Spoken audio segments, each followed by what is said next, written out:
15. A Igreja de Jesus. A Igreja de Cristo é composta por todos aqueles que foram comprados, lavados e purificados pelo sangue de Jesus, que estarão um dia na sua presença e aí permanecerão por toda a eternidade. É maravilhoso que Cristo haja morrido pela sua Igreja, ou antes, para salvar um elevado número de pessoas de várias raças, línguas e costumes que constituem a sua Igreja. A própria palavra igreja significa chamados de fora dos diversos quadrantes geográficos, isto é, que nada tinham a ver com o povo israelita, que era o povo de Deus no Antigo Testamento. A Igreja de Jesus é uma das maiores maravilhas universais que provam a existência de Deus. E assim como na antiguidade a nação de Israel era o local onde Deus se manifestava com as suas maravilhas, também, na atualidade, a Igreja é a comunidade onde o poder do Senhor se faz sentir. Os milagres e maravilhas de Deus não estão, atualmente, circunscritos aos limites geográficos de Israel, mas a todo o globo, porque a Igreja de Cristo está realmente espalhada por todo o mundo. Gentio era o termo depreciativo com que os israelitas definiam todos aqueles que não eram da sua raça. Por sua vez, ufanavam-se de serem descendentes de Abraão, pelo que foi necessário João Batista esclarecer. Não presumais de vós mesmos dizendo, temos por pai a Abraão. Porque eu vos digo que mesmo destas pedras Deus pode suscitar filhos a Abraão. Mateus 3:9. E conforme vimos no capítulo 12, Deus havia dito a Abraão que nele seriam benditas todas as famílias da terra. E Paulo, inspirado pelo Espírito Santo, também garantiu: sabei, pois, que os que são da fé são filhos de Abraão. Gálatas 3:7. Por muito estranho ou ridículo que isto possa parecer aos judeus, a verdade é que compreendemos perfeitamente que o Criador do universo ame também os outros povos que queiram segui-lo e obedecer-lhe. Aliás, ser filho de Abraão representa muito menos do que ser filho de Deus. E quanto a esta última filiação, encontramos promessas maravilhosas no Novo Testamento. Mas a todos quantos o receberam a Jesus deu-lhes o poder de serem feitos filhos de Deus, aos que crerem no seu nome. João 1:12. A Igreja está prioritariamente aos cuidados de Jesus pelo seu muito amor. Cristo amou a Igreja, e a si mesmo se entregou por ela, para a santificar, purificando-a com lavagem da água, pela palavra, para apresentar a si mesmo Igreja gloriosa, sem mácula, nem ruga, nem coisa semelhante, mas santa e irrepreensível. Efésios 5:25-27. O salmista Davi, rei de Israel no tempo antigo, já convidava todas as nações a louvar o Senhor, dizendo: louvai ao Senhor todas as nações, louvai-o todos os povos. Salmos 117:1. No tempo do profeta Isaías, o Senhor fez certas referências ao seu futuro povo, recrutado dentre os gentios. Fui buscado dos que não perguntavam por mim. Fui achado daqueles que me não buscavam. A um povo que se não chamava do meu nome eu disse: eis-me aqui. Isaías 65:1. Embora o povo de Israel tenha desempenhado um papel muito importante na história, como única nação a seguir o Senhor nos tempos do Antigo Testamento, a verdade é que Deus fez diversas referências aos gentios que certamente estavam no seu coração. Canta alegremente, ó estéril que não deste à luz, exulta de prazer com alegre canto, e exulta tu que não tiveste dores de parto, porque mais são os filhos da solitária do que os filhos da casada, diz o Senhor. Isaías 54:1. E o apóstolo Paulo, conhecedor das Escrituras, também fez referências a algumas profecias deste gênero. Também diz em Oséias: chamarei o meu povo ao que não era meu povo, e amada a que não era amada. Romanos 9:25. Considera-se que a Igreja do Senhor nasceu no dia de Pentecostes, altura em que Deus derramou o Espírito Santo sobre os apóstolos e em que se agregaram à Igreja quase 3.000 pessoas, depois de um eloquente discurso de Pedro. As boas novas, Evangelho, de Cristo correram por todos os pontos do globo e o resultado saudou-se em milhares de almas salvas e remidas pelo sangue de Jesus. Os primeiros crentes foram, como é óbvio, judeus, o que comprova a afirmação bíblica: primeiro do judeu e depois do grego, este maravilhoso evangelho transmitiu-se através dos tempos e através do mundo conhecido na época. Paulo visitou Atenas, tendo discursado no Areópago para os filósofos, embora com poucos resultados positivos, aparentemente, ao contrário do que aconteceu em Roma, onde se formou uma igreja florescente. Tácito, historiador e inimigo do cristianismo, fez a seguinte declaração: Nero culpou e infligiu as mais esquisitas torturas a uma classe de gente aborrecida pelas suas abominações, chamados cristãos pelo povo.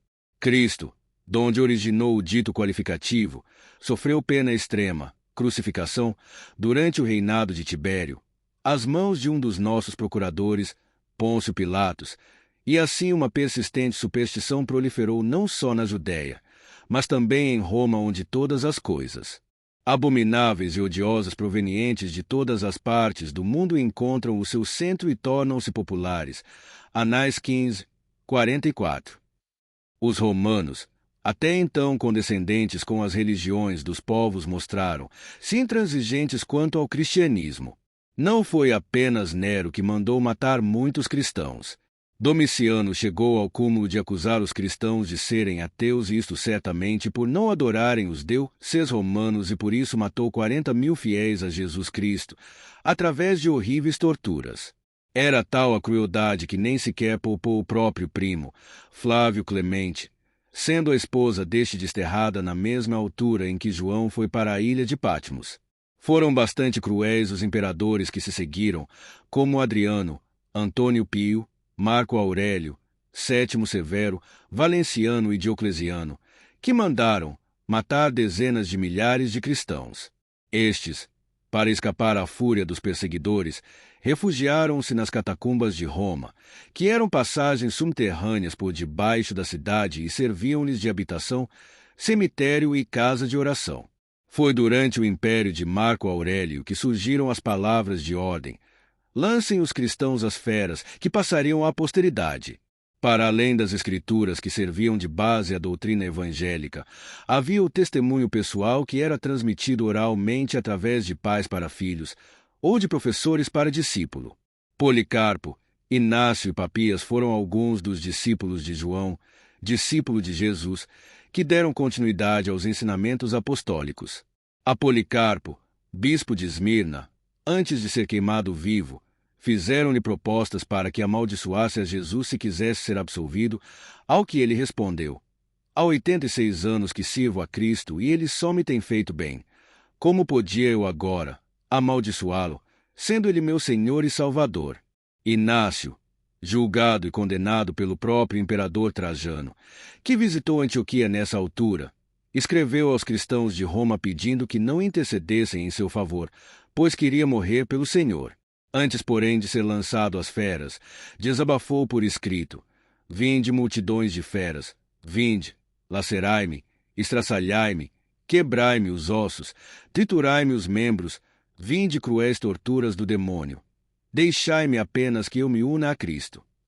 Irineu, discípulo de Policarpo e Papias, e que foi também martirizado no ano 200, escreveu o seguinte: lembro-me do lugar onde o santo Policarpo se sentava e falava. Recordo seus discursos ao povo, como referia as relações que tivera com o apóstolo João, e com outros que estiveram com o Senhor, como recitava os ditos de Cristo e os milagres que operara, e como receberá a sua doutrina de testemunhas oculares que viram o verbo da vida, em tudo de acordo com as Escrituras. É maravilhoso pensarmos que este evangelho fosse transmitido oralmente entre os crentes durante os primeiros 200 anos da era cristã. Todavia já havia o cuidado de verificar se estava de acordo com as Escrituras. E por quê? Certamente que as coisas têm tendência a se degenerarem com o tempo, se não houver o cuidado de orientar tudo pelo livro sagrado, a Bíblia, que é o nosso guia espiritual.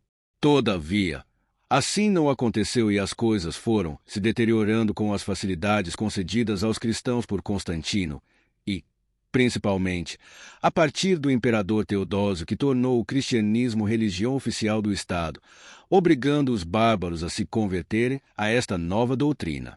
E assim estes bárbaros, não convertidos genuinamente, vieram introduzir os costumes pagãos no seio da Igreja. O culto a Deus, inicialmente simples, passou a ser composto de cerimônias complicadas e imponentes. A Igreja, perseguida durante 300 anos, passou a perseguidora. Foi então introduzido um imenso caudal de ritos e práticas que Jesus nunca ensinou. Altares e velas, culto aos santos, purgatório, culto à Virgem Maria, missa em latim, confissão auricular, culto às imagens, são algumas das inovações introduzidas entre os anos 370 e 787.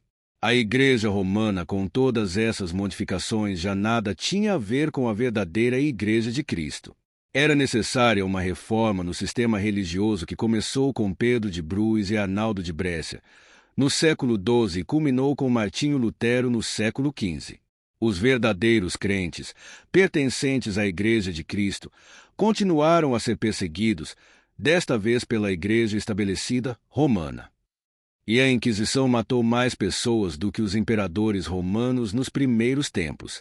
Mas a Igreja de Jesus continuou, embora debaixo de diversas dificuldades e perseguições. Muito haveria a dizer sobre o trabalho desempenhado pelos missionários, principalmente do século XIX, que alguém já comparou com a Igreja de Filadélfia. Muitos foram também os cientistas e homens de saber que mantiveram a sua fé inabalável diante de todas as provações. Sobre esse tema organizei um livro intitulado Fé e Ciência através dos Tempos, onde se narra aspectos curiosos deste povo que compõe a Igreja de Cristo através dos tempos, a qual nada tem a ver com uma igreja que é a mais rica, a mais poderosa, a mais bem situada. A verdadeira igreja é composta por todos os salvos que, fazem a vontade do Pai que está nos céus. Como Jesus disse, ela continua viva, aguardando a vinda de Jesus que em breve voltará. Ora vem, Senhor Jesus. Tudo nos mostra que Deus existe, por ser uma obra inspiradora e instrutiva, uma brilhante defesa ao criacionismo bíblico e uma refutação das teorias evolucionistas, constitui valiosa ajuda a todos os amantes da palavra de Deus, especialmente aos que frequentam cursos secundários e superiores, por estarem sempre voltas com professores ateus, materialistas e crédulos. Porque é necessário muito mais fé para crer no caso, como origem de todas as coisas, do que num Criador e eterno.